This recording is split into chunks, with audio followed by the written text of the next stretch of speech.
నమస్కారం. నా పేరు ఎస్సి సుబ్బారావు. నేను అసంఘటిత కార్మిక ఉద్యోగ కాంగ్రెస్కి ముందు నేను అధికార ప్రతినిధిగా ఉన్నాను. తర్వాత నన్ను సౌత్ జోన్ ఇన్ఛార్జిగా కైపు కృష్ణారెడ్డి గారు రాష్ట్ర అధ్యక్షులు వారు నియమించినారు. తర్వాత నా యొక్క స్పీడ్కి కొందరు తట్టుకోలేకపోయినారు. ఎందువలంటే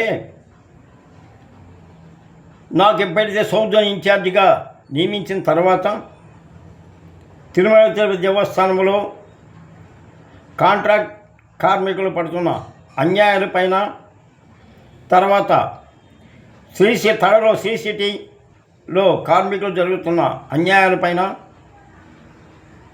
మరియు తడలోనే ఉన్న అపాచిలో ఘోరాలు జరుగుతున్న వలన వీటికి మీద నేను ఒక యాక్షన్కి పోవాలని, ఏదో ఒక చేసి కార్మికులకు అండగా నిలబడాలని అనుకొని వారి సమస్యలపైన ముఖ్యమంత్రి గారికి, దేవాదాయ శాఖ మంత్రి గారికి, లేబర్ మినిస్టర్ గారికి అందరికీ కూడా నేను మెమోరాండం ఇవ్వడం జరిగింది. ఇస్తూ నేను పాదయాత్ర చేయడానికి సంసిద్ధంగా ఉన్నాను అని చెప్పడం, పాదయాత్రకి పర్మిషన్ ఇవ్వండి అని ఆ రాష్ట్ర నాయకత్వాన్ని కోరడం జరిగింది. రాష్ట్ర నాయకత్వం మరి నాకు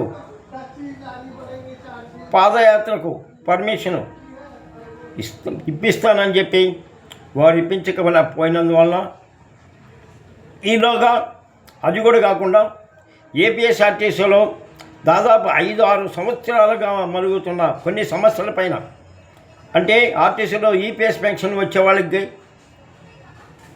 1000 రూపాయలతో బతకలేక అల్లాడిపోతున్నారని చెప్పి 2024లో ఎన్నికల సమయమున అప్పుడు మన గౌరవనీయ రాష్ట్ర ముఖ్యమంత్రి గారు కడప జిల్లాలో ప్రచార నిమిత్తం వచ్చి నా యొక్క ప్రభుత్వం వస్తే ఆర్టీసీ రిటైర్ అయిన కార్మికులకు నేను జీవన భృతి ఇస్తాను అంటాం. అదేవిధంగా అమలాపురంలో కూడా వాళ్ళ కొడుకు గారు చెప్పటం, ఈ విధంగా కార్మికులకు ఇచ్చిన మాటలు తప్పినందువల్ల మీరు మా సమస్యలు పరిష్కరించండి అని గౌరవనీయులైన రాష్ట్ర అధ్యక్షులు షర్మిలమ్మ గారికి నెల్లూరులో ఒక మెమోరాండం, విజయవాడ ఒక మెమోరాండం ఇవ్వటం, వారు దాన్ని పట్టించుకోకపోయినందువలన కార్మికుల పరిస్థితి ఏంటంటే వాళ్ళ సమస్యలు కానీ పరిష్కరించకపోతే తిరుగుబాటు చేస్తారు. అది కార్మికు యొక్క నైజం, కార్మికు యొక్క పని మాట. అటువంటిది నేను తిరుగుబాటు చేశాను. మీకు చేత కాదు అని నేను విమర్శించాను. వెంటనే నన్ను సస్పెండ్ చేసినట్టుగా అయినా రాష్ట్ర అధ్యక్షులన్నా చేయాలా?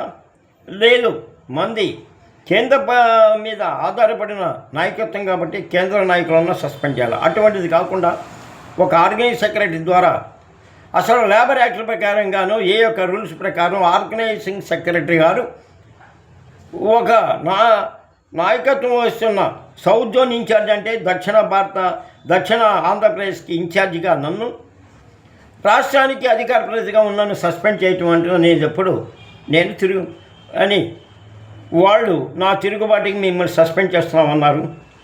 కానీ నా పాదయాత్రలని గాలి కొట్టుకుని పోయినాయి. మరలా మేము మా సమస్యల మీద ఇప్పటి వరకు వదలలేదు, మెమోరాండాలు పంపిస్తూనే ఉన్నాం. కానీ ఒక చోట మరి అది ఎవరు చేశారో, నీకు ఈ నాయకత్వానికి సంబంధం లేదు కాబట్టి నువ్వు దీన్ని ప్రశ్నించడానికి వీలు లేదని అక్కడ మేనేజ్మెంట్ ప్రశ్నించడం కూడా జరిగింది. మరి అక్కడున్న నాయకులు, ఆ జిల్లా ఇన్ఛార్జి ఈ విషయం మీద ఎందుకు అతను ఇంట్రెస్ట్ చూపించలేదో అది పరమాత్మడికే తెలియాల. నాయకత్వం తీసుకున్న తర్వాత మన ఇంట్లో ఎన్ని బాధలు ఉన్నా ఆ నాయకత్వానికి న్యాయం చేయాలే కానీ నా ఇంట్లో బాధలు ఉన్నాయి కాబట్టి నేను బయటకు రాలేకపోతున్నామంటూ ఈ జిల్లా ఇన్ఛార్జీలు దాన్ని పట్టించుకోకపోయినందువల్ల ఈ సమస్య వచ్చింది. రేపు ఉదయరాజు గారు 5వ తారీఖు మన ఆంధ్రప్రదేశ్కి ఇచ్చేస్తున్నారు. నిజంగా ఆయన అఖిల భారత అసంఘటిత కార్మిక ఉద్యోగ కాంగ్రెస్కి నాయకులు. కానీ వారికి ఈ విషయాలు తెలుస్తున్నాయా లేదా అనేది ఎవరికి తెలీదు. ఎందుకంటే ఆయన ఎక్కడో ఢిల్లీలో ఉన్నాడు, మనమేమో నేను విజయవాడలో ఉన్నాం, మన సమస్యలు తెలుస్తున్నా లేవు. కాబట్టి ఆయన్ని పిలిచి ఇక్కడ విశాఖపట్నం గురించి కానీ, లేకపోతే రాజమండ్రి గురించి కానీ, కృష్ణాపట్నం ఓడరేవుని గురించి కానీ, శ్రీ సిటీ గురించి కానీ, తిరుమల తిరుపతి దేవస్థానం నుంచి కానీ మేము ఈ సాధించాము, కార్మిక సమస్య మీద మేము పోరాటం చేసి సాధించాము కాబట్టి మీరు రండి, మాకు విజయ సభని ఏర్పాటు చేయమని ఆహ్వానించాలా. మనం ఏమీ చేయలే, కానీ ఆహ్వానించారు. సరే, వాడు ఆహ్వానించారు, నాకెందుకు లే, నేను కామ్గా ఉన్నా. ఇంతలో కృష్ణారెడ్డి గారు ఫోన్ చేసి మీరు అటెండ్ కావాలన్నారు. ఏమంటే ఒక సస్పెండ్ చేసిన వ్యక్తిని మళ్ళీ ఆహ్వానించడం, ఆడకొస్తే అవమానం జరుగుతుంది అనే ఒక అనుమానం కూడా నాకు ఉంది. మరి నన్ను సస్పెండ్ చేసిన తర్వాత కేకేసీకి సంబంధించిన ఏ నాయకుడు కూడా అతను ఎందుకు సస్పెండ్ చేశారో, సస్పెండ్ చేయాల్సిన అవసరమే వచ్చింది అనొచ్చు. ఒకవేళ వాళ్ళకి తెలియదు అనుకుంటే నేను యూట్యూబ్లో కూడా పెట్టుకున్నాను. ఇంత ఉంటే వారు ఎందుకు ఇది చేశారు అని. కానీ నేను నా యొక్క ముఖ్య సూచన ఏంటంటే, కేకేసీలో పనిచేస్తున్న వారికి, కేకేసీ రాష్ట్ర నాయకులకు 4 MLA seat, 1 MP seat, 1 Rajya Sabha seat KKC నాయకుడు కానీ ఇవ్వగలిగితే మా సమస్యల పైన మేము పోరాటం చేస్తాం. మా సమస్యల మీద ఢిల్లీలో పోరాటం. ఎందుకు రాజ్యసభ పార్లమెంట్ అడుగుతున్నామంటే మేము పేదవాళ్ళమే, మేము పోటీ చేసి అంత డబ్బులు ఖర్చు పెట్టి మేము పోలేము. రాజ్యసభ అడ్డదారు రాజ్యసభకు పోవచ్చు. ఆ రాజ్యసభలో మా యొక్క గొంతును విమర్శించుకుంటాం. ఇప్పుడు 2013లో ఈపీఎస్ని 1,1000 రూపాయలు చేశారు. ఆ 1000 రూపాయల తర్వాత మోడీ గారు వచ్చినంత పట్టించుకోలేకపోయినారు. కానీ ఎందరినో రాజ్యసభకు పంపిస్తున్నారు.